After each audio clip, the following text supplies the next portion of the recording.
The Bible tells us that on the Apostle Paul's first missionary work in Europe, he traveled to Neapolis, Philippi, Thessalonica, and Berea. From Berea, he sailed to Athens, and while there, Luke, the author of the book of Acts, tells us that Paul was deeply distressed about what he had encountered. He was angry. But why?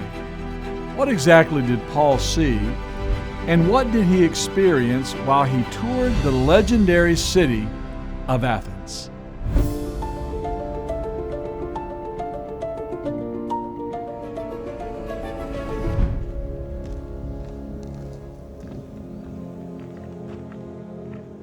When Paul came to Athens, he would have encountered numerous pagan temples, sanctuaries, and altars. Evidence of these sacred areas and high places can still be seen today in the many ruins and vestiges of a once thriving and elite society of philosophers, inventors, and citizens that were highly religious and deeply influenced by the tales of Greek mythology.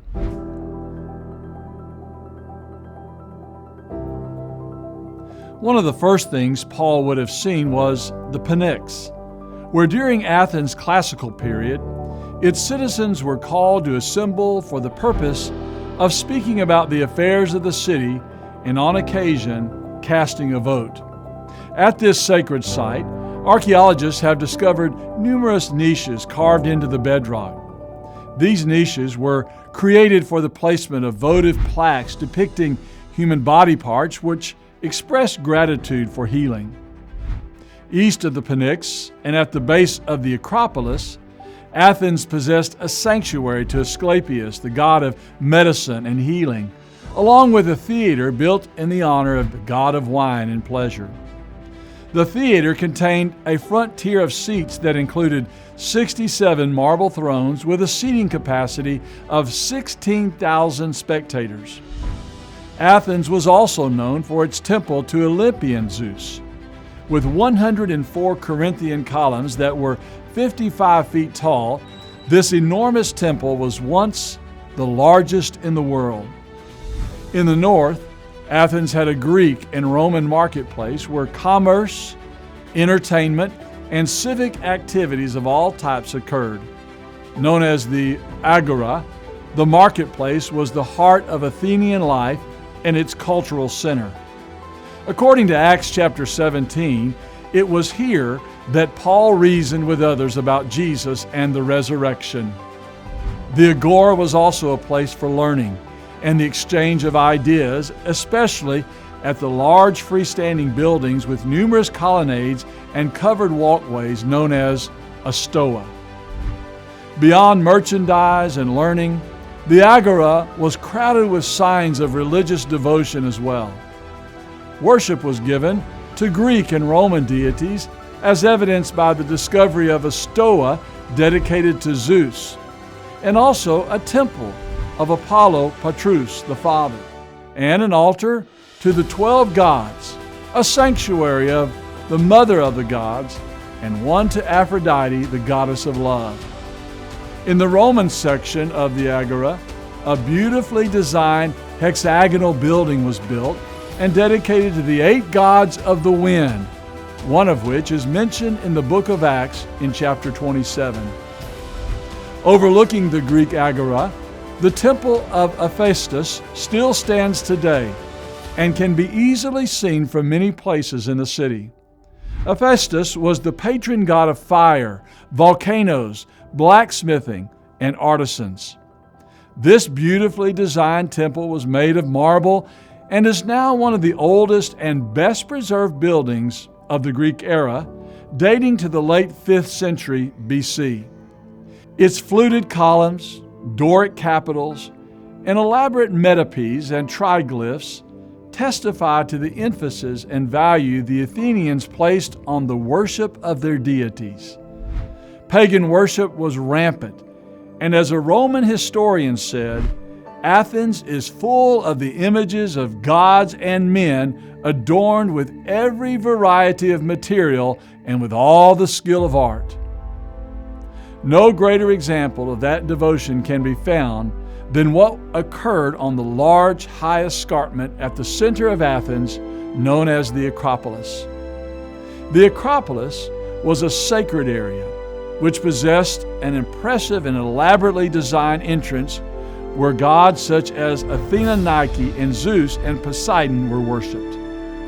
It even had a place where Emperor Hadrian was given homage, as revealed by an inscription found in the remains of a shrine built for him in the 2nd century AD. But of all the gods most revered in Athens, Athena Parthenos, the goddess of wisdom and war, took center stage. As the patron goddess of the city, a colossal image of Athena was constructed of gold and ivory and placed inside a beautifully designed and decorated temple.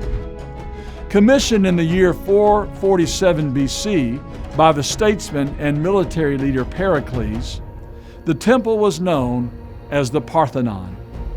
It was a mathematical and architectural marvel and built according to the golden ratio. It was both a temple and a treasury, and was 228 feet in length and 101 feet wide. Its Doric columns were 34 feet tall and 6.2 feet in diameter. To give the temple a symmetrical and imposing look, the columns sloped slightly inwards and became smaller in diameter towards the top. Its size and adornments served as propaganda to aggrandize both Greek culture and its religion with scenes of Greek mythology connected to the Olympian gods. It also highlighted Greek military exploits with depictions of war heroes and victories over the Persians. However, its main purpose was for honoring the goddess they believed had bestowed upon them their military and technological prowess. Situated to the north of the Parthenon was the Erechtheum, with its 6 iconic and beautifully sculpted caryatids serving as pillars for the porch. It was constructed between 421 and 406 BC and housed a wooden statue of Athena, along with shrines to several other pagan deities, one of which was Poseidon. The building itself was named for the demigod Erechtheus, the mythological Athenian king who judged the contest between Poseidon and Athena in their contest to become the patron god of Athens.